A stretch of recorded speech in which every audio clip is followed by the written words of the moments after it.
Bon, à plus tard. Merci. Bye.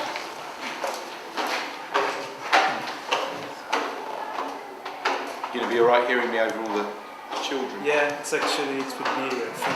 I'll try and talk a bit With louder. The idea of the étrange festival with Kids laughing in the background.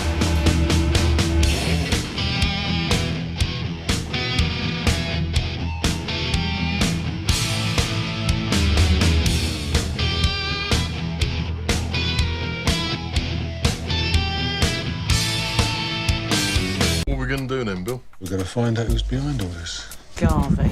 I don't trust him. Never did. Was it you? What? To Garvey. Garvey. Garvey? Do me a favour for a second, Garv. Yeah, hold this up. And mainstream for me is just kind of is cinema that doesn't allow you to think too much, and you can just get away with just closing your brain and letting it wash over you. And I think that's the difference between the movies that are shown here, which have got something to them, you know, either culturally or culturally and visually, you know, so that you can't get away with just turning yourself off. You have to engage with them to understand them. I've visited France more times in the last few years than I have in my life, you know, and it's quite an eye-opener. And going to Cannes as well was a massive thing for us, you know. I mean, I've been to Cannes like 4 or 5 times before the screening before Sightseers was shown, and since Down Terrace I've been to festivals all over the world. But it's this thing about how ingrained into French culture cinema is in comparison to other countries, you know, and like that's what's so interesting in it. It's like in some countries you've got like sport is taken really super seriously and nothing else is, but in France it's sport and it's cinema as well, you know, and you don't get that feeling when you go to other festivals. It's kind of interesting for the for people, but it's not like it's so passionate. But it's tricky because we made like a film a year for the past 3 years, that it takes time to get out there, and each film makes the last couple of films kind of re-emerge in each territory. So it's slowly coming together that there's an international audience, but it's really exciting, you know.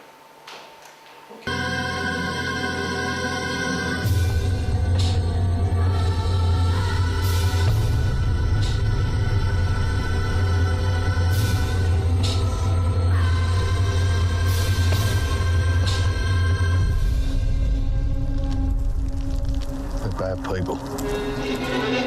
It would be very easy to look at my career and I could now tell you in retrospect how clever I was to do all these different things that comes to this point, but it's just luck, you know, it's random. And I think if there's anything that pulls it together is that I was interested in sequential kind of images and storytelling. So I'd started off by drawing my own cartoon strips, but I wasn't good enough at drawing, and so I was never going to have a career in that, but I loved it.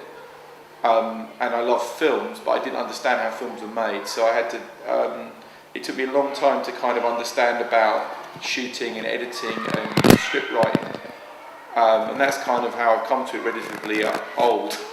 So it's quite an abstract thing, I think, cinema. It's like, if you don't know, I mean, when I was a kid, there was no books and there was no internet, obviously, so you couldn't look it up, and there was no commentaries on DVDs or any of that stuff. So there was no real clue of how movies were made unless you went to film school. So it took me until I was in my late 30s to even, I mean, I'd made lots of TV before that, but it took a long time to kind of break it all down in my own mind. So I've kind of come a long route round to it, but I think the long form cinema seems to be is the big game, you know. That's where all these different disciplines come together, and it's the most satisfying and satisfactory for me.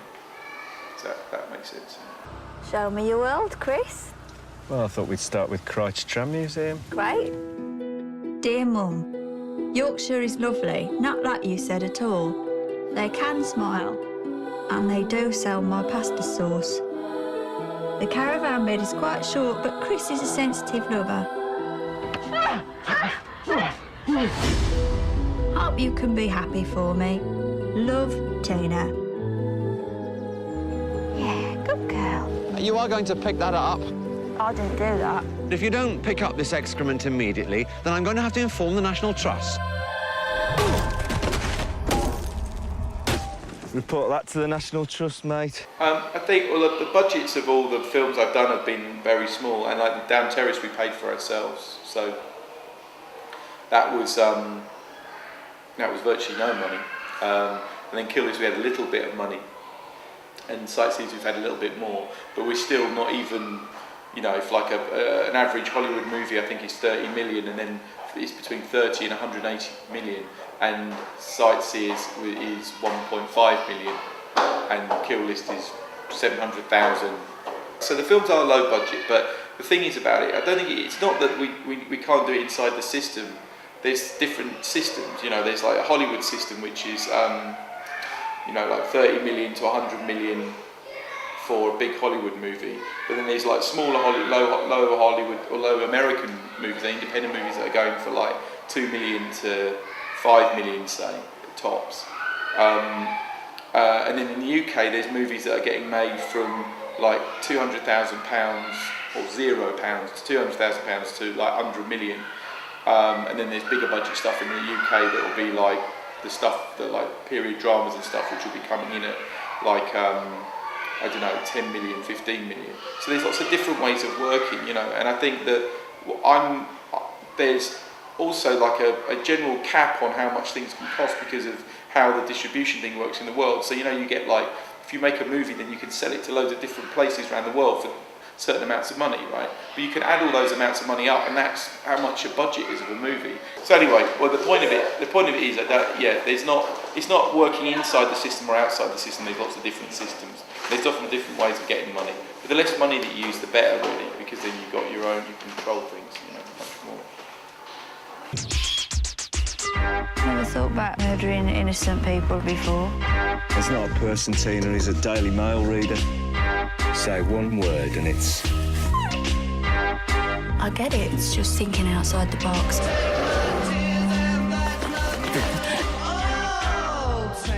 The police are pursuing a ginger-faced man and an angry woman. Sit! You're a liability. You're just like your mother. Has it gone wrong? Yeah, a bit. You didn't let him see you do number twos, did you, Tina?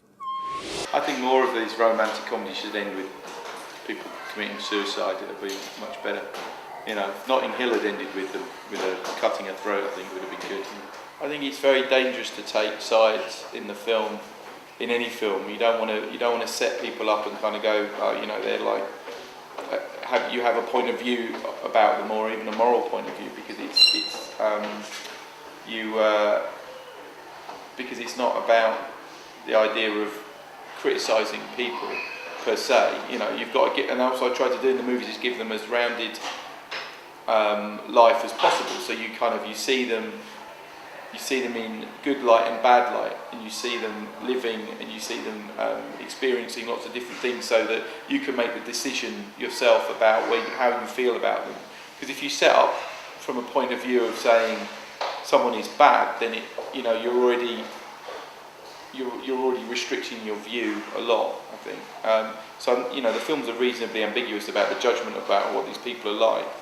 But if you're, I obviously personally understand what they're, whether they're good or bad, but I would never twist the film to say that they were good or bad, because your moral point of view and mine may be different. So.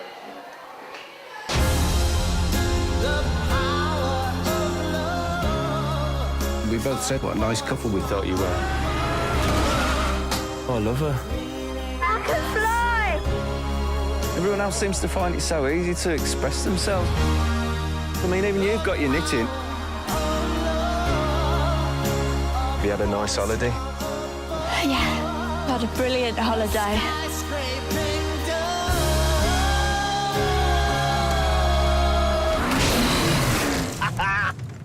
Fuck you!